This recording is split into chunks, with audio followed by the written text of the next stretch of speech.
Des 100 plus étapes de notre programme d'incubation, cette étape est sûrement la plus importante de toutes. Mais paradoxalement, c'est aussi très souvent celle que les entrepreneurs font le moins bien et ça fait partie des grosses raisons pour lesquelles ils se plantent. Donc, dans cette vidéo, on va voir tout ce que vous devez savoir sur l'étude de marché pour une startup.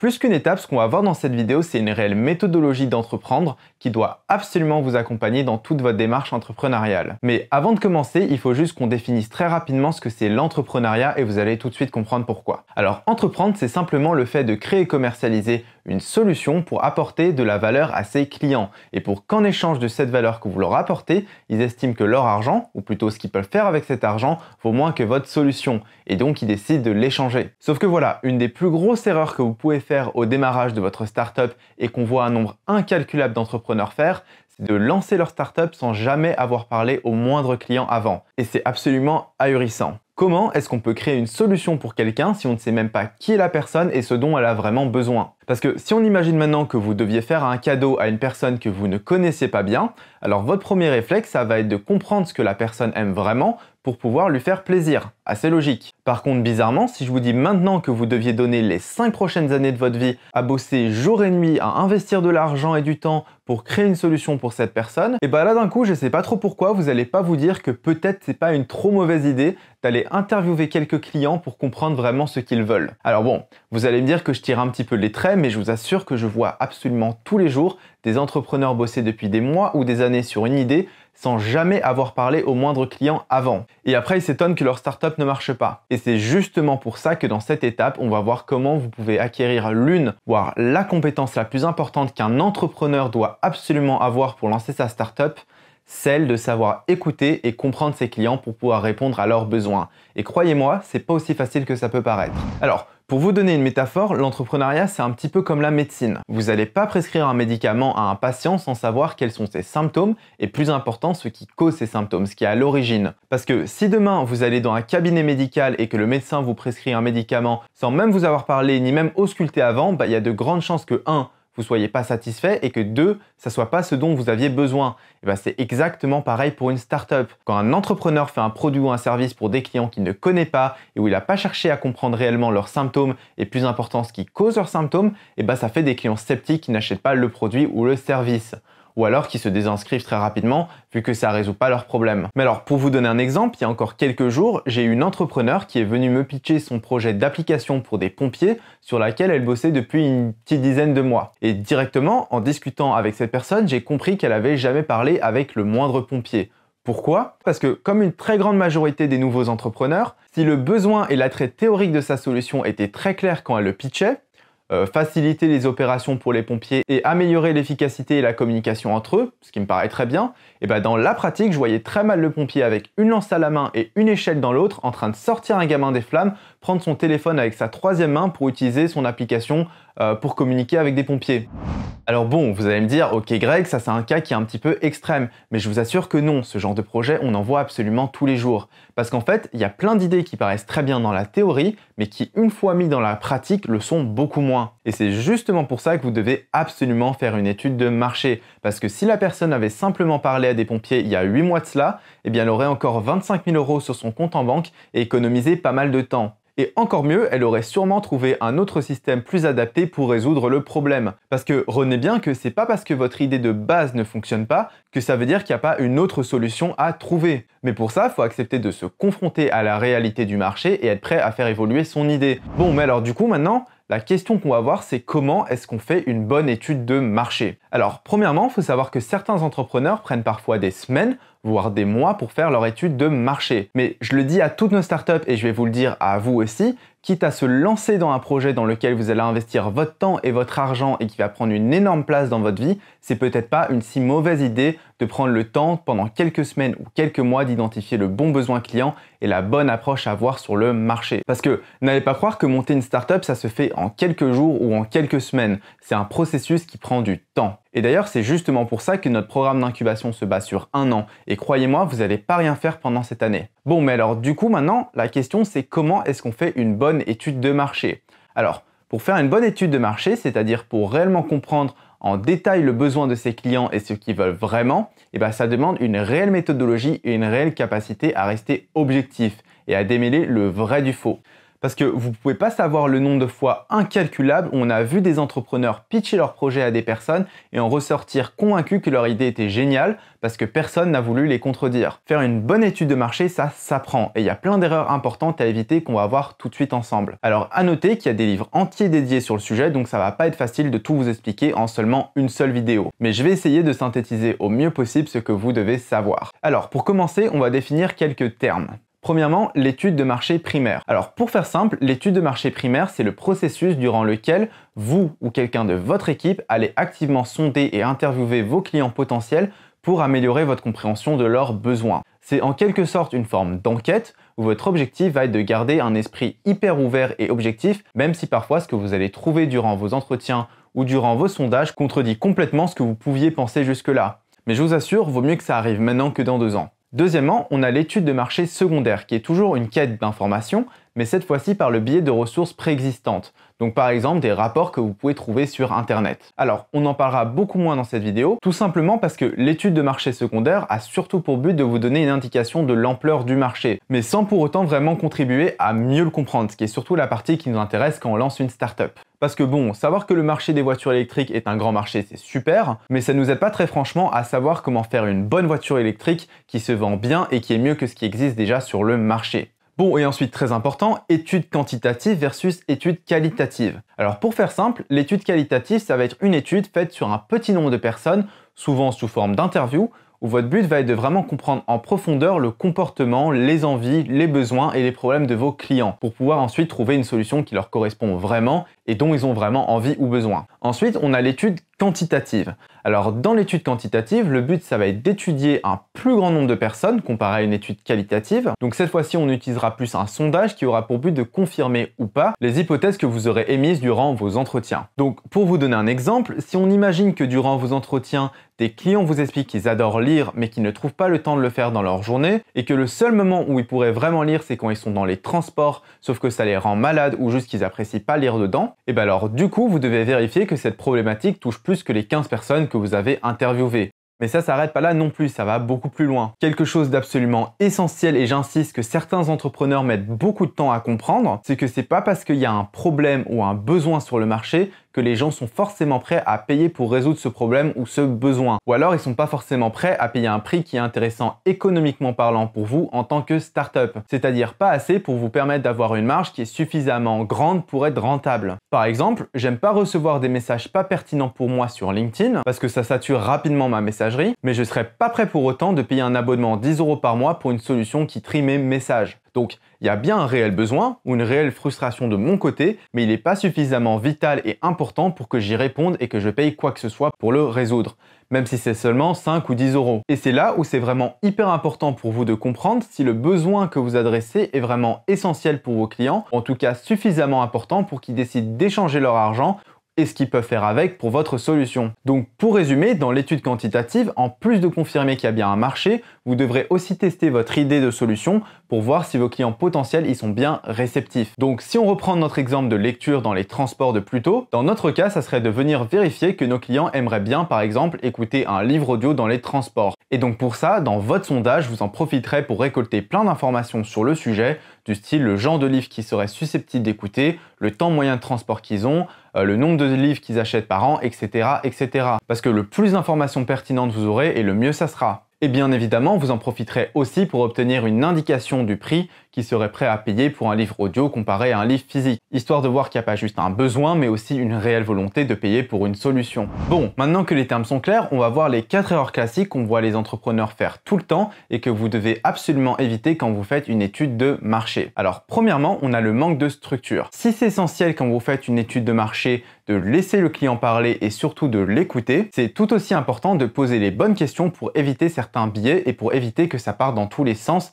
et que vous n'apprenez rien de concret chiffré à la fin de vos entretiens. Mais pour ça, on va voir juste après les 8 étapes à suivre pour faire une bonne étude de marché. Bon, ensuite, deuxièmement, on a le biais de confirmation, qui est sûrement l'erreur la plus fréquente de toutes. Alors, pour vous l'expliquer simplement, généralement, quand on veut lancer une startup, on a tellement envie que notre idée marche et que les autres la trouvent bien, qu'on va en fait inconsciemment décider d'ignorer tout ce qui peut venir contredire nos hypothèses et le fait que notre idée est peut-être pas si bien que ça. Parce que pour beaucoup, une idée de startup, c'est un peu comme notre bébé. On veut pas que quelqu'un vienne le critiquer. Et du coup, au contraire, on va essayer de convaincre les autres que notre idée est bonne, alors que c'est tout le contraire qu'il faut faire.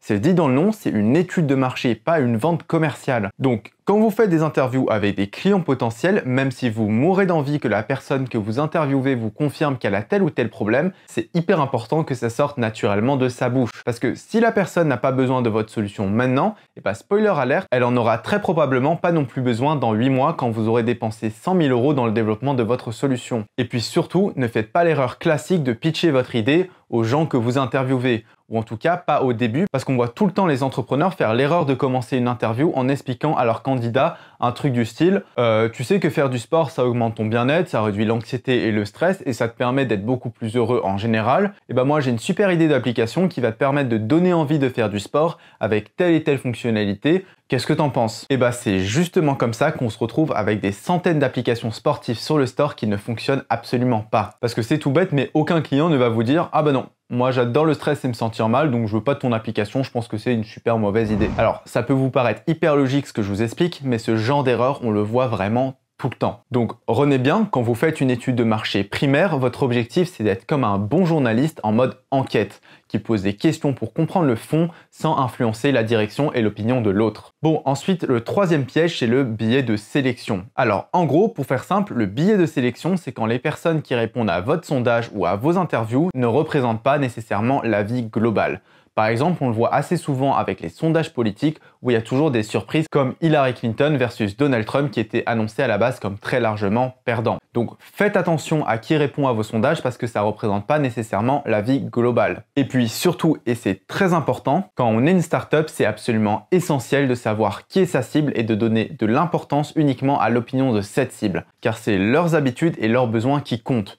Pourquoi? Parce que très souvent, on voit certains des entrepreneurs qu'on accompagne être complètement démoralisés quand quelqu'un trouve leur idée mauvaise. Sauf qu'en fait, si la personne à qui vous parlez n'est pas quelqu'un qui fait partie de votre cible, alors elle peut trouver votre idée aussi mauvaise qu'elle veut, on s'en fiche. Parce que ça ne veut pas dire que votre idée est mauvaise pour ceux qui comptent pour votre startup, c'est-à-dire vos futurs utilisateurs. Je vous donne un exemple. Beaucoup de personnes, et notamment certains des plus grands investisseurs de la Silicon Valley, trouvaient l'idée de louer leur maison à de parfaits inconnus complètement inconcevable.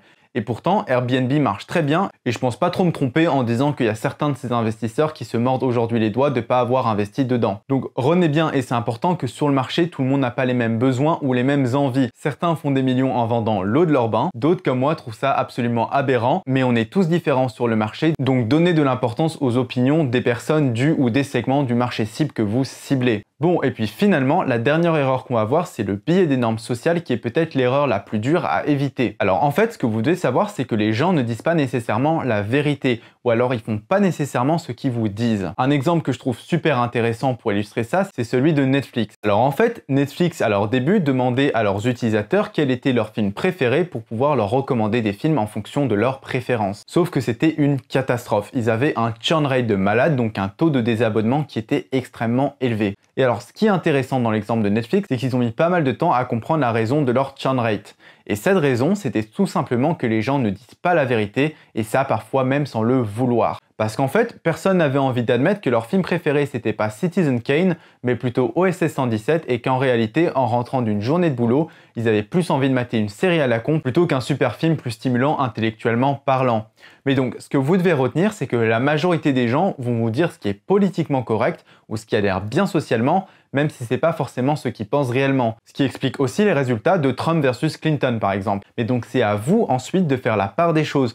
Vous devez comprendre la nature humaine et ce que les gens veulent vraiment sans qu'ils aient besoin de vous le dire explicitement. Bon, et puis un autre élément important qu'on doit voir, c'est celui de la famille et des amis. Alors, un des premiers réflexes que beaucoup de personnes ont quand ils ont une idée, c'est d'aller directement en parler à leur famille ou à leurs amis. Sauf que c'est pas toujours une bonne idée. Parce que généralement, ni vos amis ni votre famille n'ont envie d'avoir le mauvais rôle et de vous donner un avis négatif, parce qu'ils veulent pas vous blesser ou nuire à votre relation. Sauf que Quand on lance une startup, c'est exactement ce dont on a besoin, un feedback brutalement honnête de personnes non biaisées. Si votre idée est mauvaise, vous devez le savoir maintenant, pas dans 2 ans. D'ailleurs, c'est aussi pour ça qu'on recommande souvent aux entrepreneurs de prendre 1 heure de board/de conseil avec des entrepreneurs expérimentés pour avoir un feedback de personnes complètement neutres qui ont l'habitude des startups et qui sont là pour vous aider. Bon, maintenant qu'on a vu les erreurs à éviter quand on réalise une étude de marché primaire, on va voir les 8 étapes à suivre pour réaliser une bonne étude de marché. Mais alors, avant ça, je vous conseille quand même très vivement de faire une petite pause dans la vidéo, histoire de vous rafraîchir un petit peu les idées parce que ça fait quand même beaucoup de concepts à voir et à intégrer en une seule vidéo. Alors, la première étape pour faire une bonne étude de marché, c'est d'avoir un plan. Donc premièrement, vous devez définir les objectifs de votre étude. Donc qu'est-ce que vous voulez apprendre? Quelles sont les hypothèses que vous voulez tester? Quels sont les critères que vous devez définir qui vont venir valider ou à l'inverse réfuter vos hypothèses? Et puis bien évidemment, vous allez devoir voir comment bien poser les questions pour être sûr qu'il n'y a pas de biais, donc que vous n'influencez pas les réponses. Par exemple, n'allez pas demander à quelqu'un si c'est une bonne idée de réduire le gaspillage alimentaire, mais plutôt essayer de comprendre si ça lui arrive de jeter des ingrédients, si oui, à quelle fréquence et quelles sont les raisons pour lesquelles la personne a pu gaspiller, qu'est-ce qui a fait qu'elle a oublié de consommer ce qu'elle a acheté, etc., etc. Bref, vraiment comprendre le problème de fond sans influencer la direction. Ensuite, deuxièmement, il faut que vous déterminiez qui sont les personnes que vous voulez interviewer. Donc leur âge, leur sexe, leur activité, etc., etc. Le but, c'est que vous arriviez à identifier le profil des clients que vous avez besoin d'interviewer pour être sûr que vous avez un avis suffisamment représentatif de la réalité. Donc réfléchissez bien au segment du marché qui vous intéresse pour interviewer des candidats qui correspondent à ces différents segments. Ensuite, troisièmement, vous devez définir les questions que vous allez poser et créer une sorte de guide de discussion qui va vous permettre de conduire les entretiens de la même manière et vous permettre aussi d'éviter d'être biaisé en posant les bonnes questions.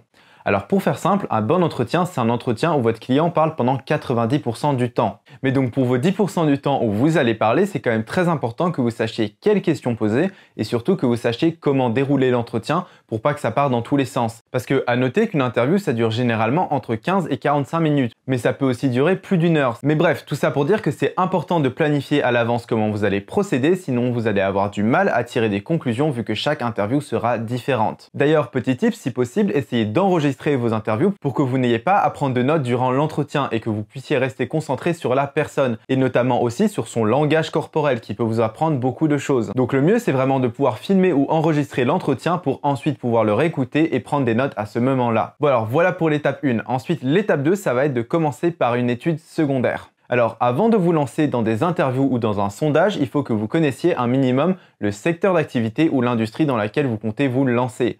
Le but, c'est pas d'être un expert qui pense déjà tout savoir sur le marché, vu que vous êtes justement là pour apprendre, mais pour que ça soit vraiment pertinent, il faut avoir un minimum de connaissances sur le sujet. Sinon, il y aura strictement rien d'intéressant qui vont découler de vos entretiens. Alors ensuite, pour l'étape 3, ça va être de commencer par une étude qualitative pour ensuite faire du quantitatif. Alors en fait, il y a très peu de nouveaux entrepreneurs qui prennent le temps de faire des entretiens clients parce que généralement, ils veulent juste faire un sondage. Et c'est vraiment une énorme erreur parce que c'est dans vos entretiens que vous allez tout apprendre. En fait, votre objectif en tant qu'entrepreneur, ça va être de connaître vos clients par cœur pour leur créer une solution qu'ils veulent vraiment. Et ça, malheureusement, ça se fait pas dans un sondage sous forme de QCM de 3 minutes. Donc, allez parler à vos futurs clients et prenez le temps de vraiment bien le faire parce que c'est vraiment la base de monter une startup. Ensuite, pour l'étape 4, ça va être de trouver des candidats. Alors, il y a plein de moyens de trouver des personnes pour participer à un entretien ou à un sondage. Donc, pour vous donner quelques exemples, il y a par exemple les groupes LinkedIn ou Facebook, il y a les blogs qui existent, ou alors vous pouvez tout simplement aller directement dans un endroit physique. Donc, par exemple, si votre cible c'est des étudiants, alors vous allez directement sur un campus universitaire. Ou alors, vous pouvez aussi essayer la publicité ciblée, par exemple sur Facebook, parce qu'aujourd'hui, vous n'avez pas besoin d'un gros budget. Pour seulement 15 ou 20 euros, vous pouvez très bien trouver des candidats pour votre sondage ou pour vos entretiens. Mais bon, il y a aussi largement moyen de faire sans publicité. Alors un autre conseil que je vous donne, c'est de ne pas hésiter non plus à contacter sur LinkedIn ou sur Twitter ou même directement par email des experts ou des références dans votre sujet. Parce qu'on a plein d'histoires de personnes connues dans leur milieu qui répondent alors que personne ne s'y attendait et qui finissent même parfois par donner des conseils à la startup ou même investir ou rentrer tout simplement dans son board. Et avoir une référence dans votre sujet qui vous accompagne et qui fait partie de votre board, c'est vraiment un plus pour votre startup et même auprès d'investisseurs. Donc vraiment, essayez de contacter des gens où vous vous vous dites qu'il y a peu de chances qu'ils vous répondent parce que vous avez littéralement rien à perdre. Si ça marche pas, c'est pas grave. Et puis si vous avez rendez-vous demain avec Elon Musk pour votre startup, eh ben on fera une petite vidéo ensemble sur vous. Bon, et puis dernier petit tip, n'hésitez pas à la fin de chaque entretien à demander à la personne que vous interviewez si elle connaît pas d'autres personnes qui ont le même problème et que vous pourriez interviewer. De cette manière, vous devriez facilement trouver les prochains candidats pour vos entretiens. Donc, une fois que vous avez repéré des personnes à interviewer, il faut maintenant les convaincre de vous consacrer du temps pour vous aider. Donc pour ça, essayez d'être un minimum original, ne demandez pas juste à la personne si elle n'a pas par hasard 1h30 à consacrer à un pur étranger, parce que la réponse, ça sera non. Soyez un petit peu plus subtil que ça. D'ailleurs, il existe certains outils d'automatisation du style Wallaxy pour contacter des gens sur LinkedIn automatiquement qui peut bien fonctionner. Mais après, si votre message est trop générique et fait trop message envoyé automatiquement, les gens ne vont pas vous répondre. Donc je vous conseille plutôt de bien personnaliser vos messages. Et puis un autre conseil, c'est d'essayer par exemple les messages vocaux sur LinkedIn. Alors je trouve que très peu de gens l'utilisent, mais ça a un côté qui est beaucoup plus personnel et qui je trouve fonctionne bien. Parce qu'il y a toujours une petite part de curiosité quand on a un message vocal qui donne envie de cliquer sur play pour savoir ce que dit le message, vu qu'on peut pas le lire à l'avance. Mais voilà, soyez sympathique, proposez à des gens de prendre un café, donnez envie aux gens de vous répondre. Ça sera un peu votre premier test de prospection. Alors on en vient ensuite à l'étape 6 qui est soyez surpris. Il y a une règle quand vous faites des entretiens clients qui est que vous devez être surpris. Tout le monde est différent, tout le monde a sa vision des choses, donc si vous n'êtes pas surpris par vos entretiens, c'est que vous n'apprenez rien. Et si vous apprenez rien, c'est que vous posez mal les questions. Absolument toutes les startups qu'on accompagne changent quelque chose à leur idée après avoir fait des entretiens clients. On le voit à chaque fois dans notre programme d'incubation, entre le moment où les startups candidatent et la fin des 2 premiers modules, les startups changent très souvent et parfois assez radicalement leur idée, et ça pour le mieux. Donc si vous n'apprenez rien, c'est souvent qu'il y a un gros problème dans votre manière de conduire vos entretiens. Ensuite, l'étape 7, ça va être la phase quantitative. Alors on nous pose souvent la question de combien d'interviews minimum il faut avoir fait avant de passer à la phase quantitative et de faire un sondage. Alors bon, je vais pas vous le cacher, mais c'est un peu une question très scolaire où il n'y a pas vraiment de réponse unique. Mais en gros, si vous sentez qu'à chaque entretien que vous faites, vous apprenez quelque chose de nouveau et que votre idée continue d'évoluer, alors attendez encore un peu avant de faire un sondage et de passer à la phase quantitative. Par contre, à l'inverse, si vos entretiens commencent à devenir répétitifs et que vous sentez que vous avez fait le tour des réponses et que vous avez une bonne compréhension de vos clients et de leurs problèmes, alors vous pouvez passer à la phase quantitative. Mais généralement, on conseille de faire entre 10 et 20 entretiens réellement qualitatifs au minimum avant de faire un sondage. Mais encore une fois, il n'y a pas vraiment de règle. Prenez juste le temps qu'il faut pour que ça soit bien fait. Alors ensuite, on en vient à l'étape 8 qui est la fin du processus et l'analyse des résultats. Alors du coup, la question qui revient souvent à ce stade, c'est à quel moment est-ce que l'étude de marché primaire se termine? À quel moment est-ce que vous avez suffisamment d'informations pour bien avancer sur votre startup? Alors premièrement, ce que vous devez savoir, c'est qu'une startup, ça étudie en permanence son marché, donc il n'y a pas vraiment de fin parce que le marché évolue tout le temps et donc vous devez évoluer avec, sinon vous allez vous casser la gueule très rapidement. Mais bien évidemment, il y a bien un moment où vous allez avoir suffisamment d'informations pour avancer sur le reste du programme et où votre focus ne doit plus être que sur les interviews clients et sur le sondage. Donc, pour vous donner une fourchette, l'idéal pour avancer, ça serait d'avoir entre 80 et 200 réponses minimum à votre sondage en plus de vos interviews clients. Parce qu'en fait, ça va vous permettre d'en tirer des statistiques plus ou moins fiables et donc de valider ou réfuter vos hypothèses et donc de savoir dans quelle direction avancer. Après, bien évidemment, si vos résultats ne sont pas concluants, il va falloir que vous continuiez le processus jusqu'à que vous trouviez une solution vraiment adaptée pour vos clients. Et ça se fait rarement en une seule fois. Souvent, les startups ont besoin de pivoter plusieurs fois avant de trouver la bonne approche. Et donc, c'est tout à fait normal de bien prendre le temps de faire cette étape. Ne pas le faire, ça serait au contraire du suicide pour votre startup. Bon, mais alors maintenant, la question importante qui se pose, c'est comment est-ce que vous pouvez savoir que votre idée est sur la bonne voie, que vous adressez vraiment un besoin qui est important pour vos clients. Et du coup, on en vient à une étape supplémentaire qui est l'étape 9, qui est de faire un MVP ou un POC commercial qui va venir plus tard dans le programme. Parce qu'en fait, certaines des hypothèses que vous allez émettre dans cette étape, eh bien vous n'allez pas pouvoir les élucider simplement via un sondage ou via des entretiens. Ou alors pas complètement en tout cas, et c'est tout à fait normal. Mais du coup, vous allez devoir les tester directement sur le marché parce que c'est la seule manière d'avoir de réelles certitudes et c'est pour ça que vous allez créer un MVP, donc un Minimum Viable Product, donc le produit le plus simple et basique possible pour pouvoir tester ces hypothèses et vérifier à coût très limité qu'il y a bien une demande sur le marché. Parce que la réalité, c'est que tout le monde est enthousiaste à l'idée d'avoir une solution à un problème ou une réponse à un besoin, Mais après la question, c'est est-ce qu'ils seront toujours enthousiastes quand vous leur demanderez de payer 100 € ou 1000 € pour votre solution? Et c'est pour ça qu'on va faire plus tard un MVP ou un POC commercial pour venir vérifier ça. Mais du coup, ce que vous pouvez faire à ce stade pour avoir plus de certitude, c'est de demander l'adresse email et le numéro de téléphone des personnes que vous interviewez pour les recontacter une fois que votre produit va sortir. Ou alors, encore mieux, ce que vous pouvez aussi faire, c'est de leur demander de vous avancer une partie du montant du produit ou d'un abonnement sur le même principe que le crowdfunding, en leur expliquant qu'ils auront des avantages et des réductions le moment venu. C'est délicat, mais si le client est prêt à vous donner de l'argent en avance pour avoir une réduction quand le produit sort, c'est plutôt très bon signe. On en reparlera beaucoup plus en détail dans le module 3 sur le POC commercial, mais très souvent, vous pouvez aussi faire un test sans forcément développer grand-chose pour voir si les clients sont réellement prêts à payer pour votre solution. Par exemple, vous pouvez très bien créer un site internet de préinscription ou bien une application en no-code ou en low-code, ce qui n'est pas très compliqué à faire. Ou alors pour vous donner un exemple concret, donc par exemple, au lieu de développer directement une application de méditation, ce qui peut vous coûter plusieurs dizaines de milliers d'euros, eh bien vous pouvez plutôt commencer par créer une chaîne YouTube en privé où vous allez poster des vidéos de méditation en non répertoriées et vendre l'accès à ces vidéos pour quelques euros pour voir si les clients qui vous disaient qu'ils étaient prêts à payer pour de l'aide à la méditation le sont toujours vraiment. Bref, il y a plein de manières de tester son marché sans dépenser des milliers ou des millions d'euros. Et ça, c'est vraiment hyper important de le savoir parce que beaucoup de nouveaux entrepreneurs pensent qu'il faut absolument développer une application pour aller voir des investisseurs. Sauf qu'en fait, tout le monde avec un peu d'argent peut développer une application. C'est pas ça qui est difficile quand on lance une startup. Et c'est pas ça qu'un investisseur recherche.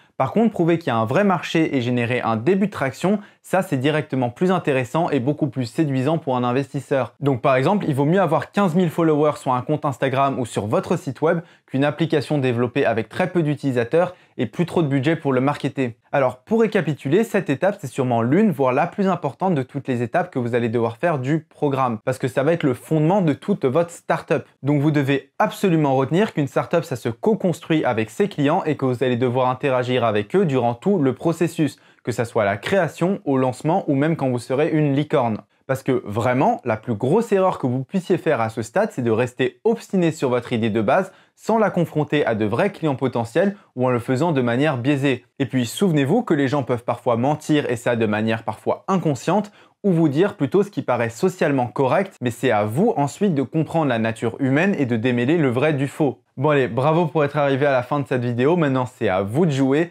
N'oubliez pas d'être le plus objectif et le plus ouvert possible parce que vous êtes dans un mode d'enquête. Bon courage et allez sonder des personnes.